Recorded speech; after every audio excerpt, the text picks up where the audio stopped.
So let's start with reality. Most of us veterans over 50 did not document everything while we were in service. We didn't go to sick call for every little issue. We were told to suck it up and keep moving. And as we spent more time in ranks, we were the ones telling the other ones to suck it up and keep moving. And you for darn sure didn't want to be known as the company pansy. And after we got out, many of us didn't use the VA for years, sometimes decades. In my case, for example, I EAS'd in 1991 and didn't know the VA was an available resource until 2014, 23 years after I'd gotten out of the Marine Corps and returned from Desert Storm. In fact, I EAS'd about 4 weeks after returning from Saudi and never even saw parts of the final wind down of our deployment. For example, the final awards being issued, final citations, etc. And some of those awards and citations were actually missing from my DD 214 at the time of discharge. So I, like you, had a lot of legwork ahead of me at the inception of filing my intent to file, which I'm sure you can relate to. Now let's fast forward all those years later, and conditions we knew we had have worsened. New symptoms have developed, and things that started back then are now starting to really affect your daily life. But when the VA looks at your file, there's a good chance they're going to see a huge gap. No consistent treatment history, no clear documentation connecting your service to your conditions you have today, and that creates a problem because the VA doesn't see what is ingrained in your mind. Today, I'm going to show you how your record impacts your C&P exam, how lay evidence can completely change that, and how to prepare so your case is understood correctly. Now, let's first address how the gap affects your C&P exam, because this is where a lot of veterans misunderstood the process. The C&P exam is not happening in a vacuum. Before the exam, the VA most likely already has your military records, your VA medical records, your any prior claims or exams that you may have filed, and whatever evidence that you have submitted along with your claim submission. So when the examiner sits down with your case, they're not starting from zero. They're starting from what your file shows. And if your file is missing history, your condition may appear to be recent or could be blamed on other circumstances like age, for example. If there's no continuity of care, it may look like there is no connection between your claimed condition and your time in service. So even though the exam is supposed to be interpreted in the context of your full history, if your history isn't documented, the exam may reflect that gap. And this is where older veterans get frustrated because our file simply doesn't tell that story. And this is where lay evidence is extremely important in closing that gap, especially for veterans over 50 like myself and probably like you. Lay evidence is simple statements from you, your spouse, your family members, or people who served with you. And they're going to be describing in these lay statements when your system started, what you experienced, how it has changed over time, and how that affects you today based upon their observation. Now, here's the key. Lay evidence is how you bridge the time gap.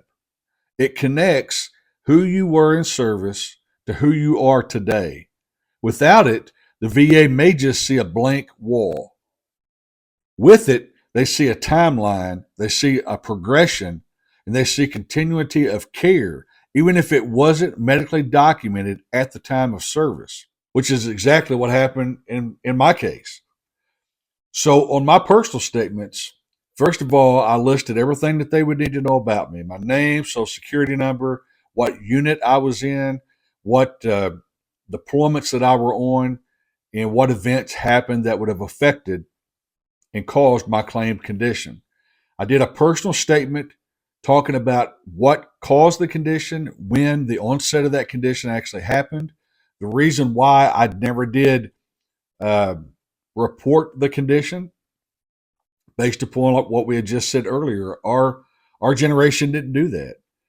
And then also went ahead and put further in there how the symptoms have been over time, how those symptoms are affecting my social and occupational existence as well. So make sure you put all that in there as complete as you can to help cover that gap between time and service and time of claim. Lay evidence doesn't just support your claim, it can shape how your C&P exam is actually conducted.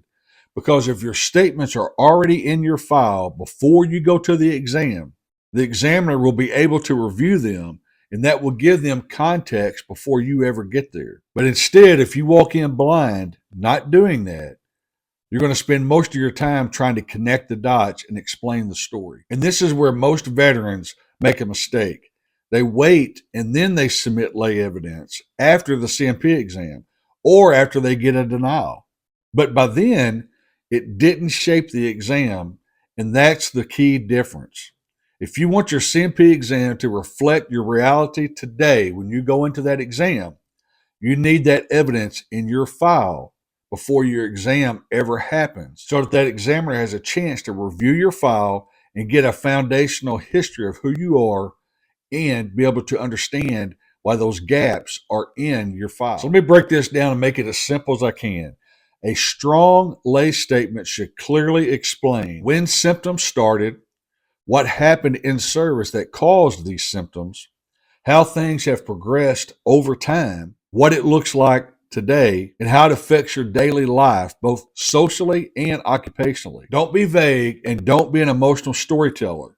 Just be clear, stay structured, and consistent in explaining your conditions, their symptoms, and the quality of life impacts that you have endured since your time in service. Because that's what the VA can actually use in rating your claimed condition. Now that we've kind of set the stage on that and the importance of lay evidence to cover that gap, let's talk about the C&P exam itself, because understanding the exam expectations changes how you will approach it. The C&P exam is not treatment and it's not advocacy on your behalf. It's an evaluation ordered from the VA to determine if your claimed condition is connected to your time in service. The examiner is there to assess your claimed condition severity, to document your symptoms, to evaluate your functional limitations caused by your claimed conditions, and to compare what you say with what's in your file to include lay evidence that we just discussed earlier. And that last part matters because if your file says one thing and you say something completely different in your exam, that inconsistency will get noticed. Your story must support continuity of care, and lay evidence is key here when those big gaps exist due to being older and not documenting our conditions while in service. C&P exam is not the place to tell your entire life story. It's also not the place to introduce brand new evidence. The goal is clarity, consistency, and accurate representation of your claimed conditions and nothing else. In fact, if not careful, you can actually hurt your chances of success by discussing items that are irrelevant to your case.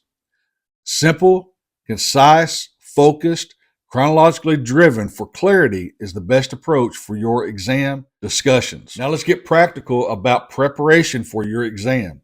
The first thing is you want to know your timeline. You should be able to clearly explain and back up with lay statements if needed when your symptoms started, what happened in service causing your claimed condition, and how it's progressed throughout your lifetime. If you can't explain it clearly, the examiner cannot document it clearly. They only know what your statements, written or verbal, and other supporting evidence tells them. It's up to you to convey it correctly. Second part of preparation is to review your records in advance of submitting your claim to the VA.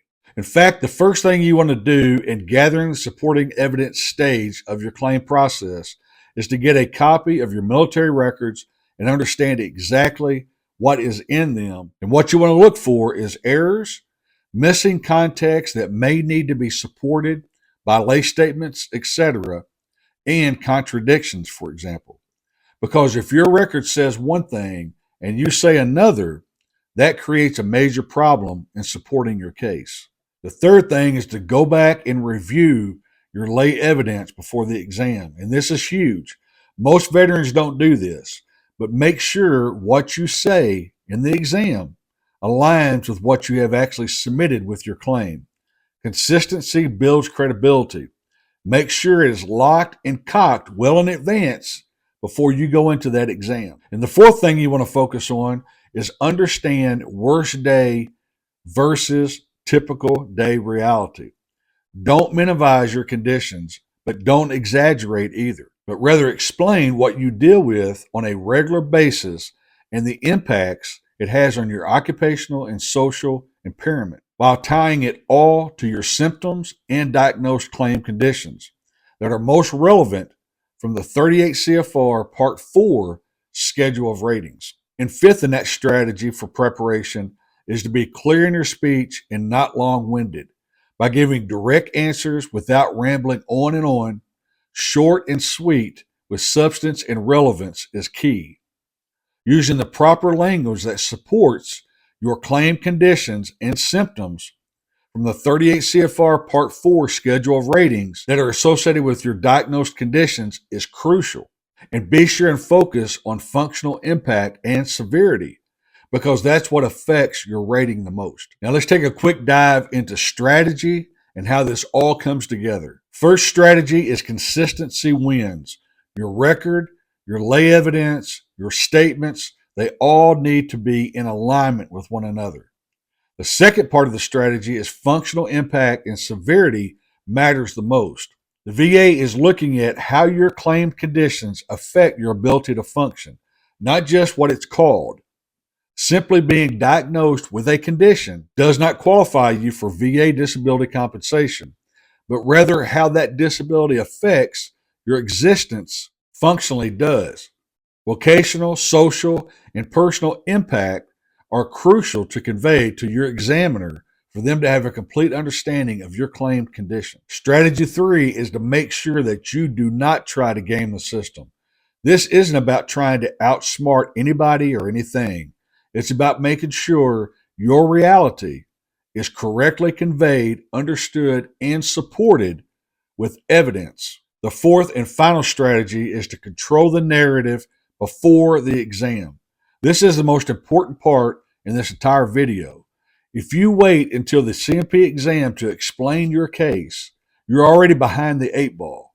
This is why it is so important to take time to build your case properly with evidence, including lay evidence, between the time you file your intent to file and the actual date that you do your complete file submission to the VA for them to adjudicate. For younger veterans, continuity is often in the records, but for us older veterans, you have to build that continuity yourself.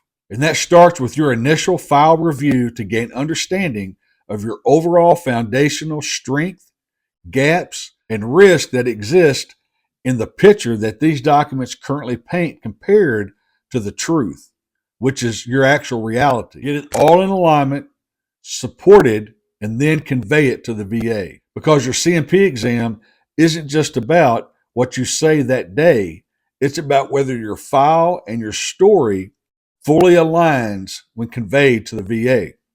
Evidence, documentation and file, medical records, diagnosis, and symptoms, for example, all need to point to the same overarching story in support of your claimed conditions. So if you're trying to figure out where your files stand right now, go check out my video on how to audit your medical and military records, because there is where the process really begins, because you need to fully understand what the story is at the inception to know where the gaps are and where the corrections need to be made. Hey, if you found today's video helpful, please take a second, subscribe to my channel, put a like on the video to send this out to more veterans who need to hear this message. And as always, I appreciate you watching. I'm Mike, and I will see you on the next episode.